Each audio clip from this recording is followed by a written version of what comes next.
Oke guys, di sini saya akan menjelaskan tentang sirkulasi darah pada bayi baru lahir. Pada sistem kardiovaskular bayi yang baru saja dilahirkan, terjadi hal-hal berikut.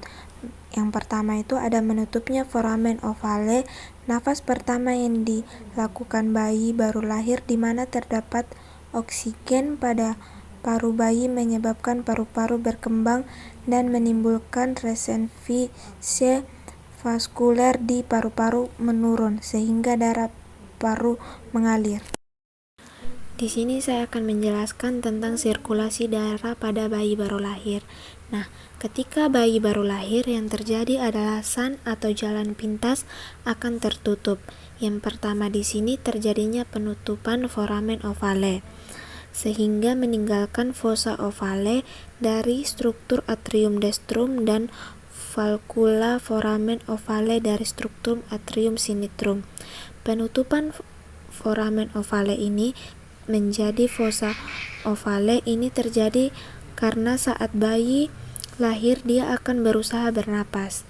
Di sini usaha nafasnya akan menyebabkan pengembangan daripada paru-paru. Akibat peningkatan volume paru di sini, dia efeknya akan mengalami peningkatan tekanan darah di atrium sinistrum. Pada bayi baru lahir, pada masa janin atau pada periode fetus vulva, foramen ovale ini bisa bertahan tetap terbuka dan membentuk foramen karena pada masa janin tekanan di atrium dextrum itu lebih tinggi dibandingkan atrium sinistrum, sehingga valvulanya yang di sini valvula ovalisnya akan membuka, yang memungkinkan aliran darah dari atrium dextra dan sinistrum.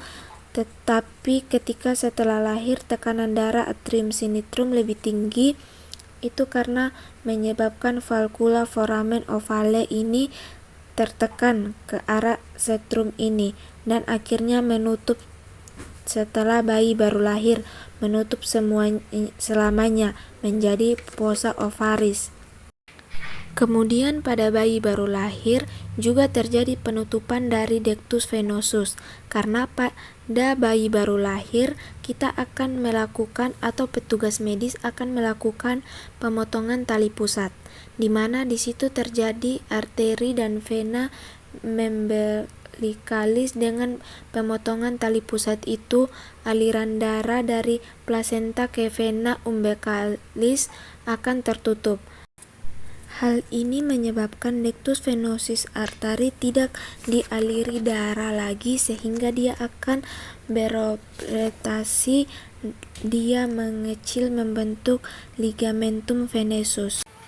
Kemudian yang ketiga untuk ductus arteriosus. Pada saat bayi baru lahir, aliran darah ke pulmo itu akan meningkat karena terdapat tekanan negatif pada paru yang mengembang.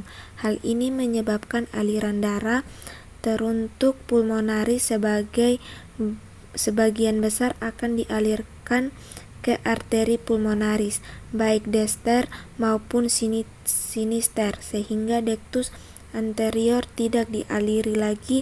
Akhirnya dia akan berorientasi membentuk ligamentum anteriosus. Jadi itu yang terjadi pada sirkulasi bayi baru lahir. Jadi ketiga jalan pintas yang ada pada janin itu tertutup. Nah, untuk selanjutnya sirkulasi bayi ini akan sama dengan sirkulasi dewasa yang terjadi sirkulasi sistemik dan sirkulasi pulmonal. Sekian penjelasan dari kami. Terima kasih. Wassalamualaikum warahmatullahi wabarakatuh.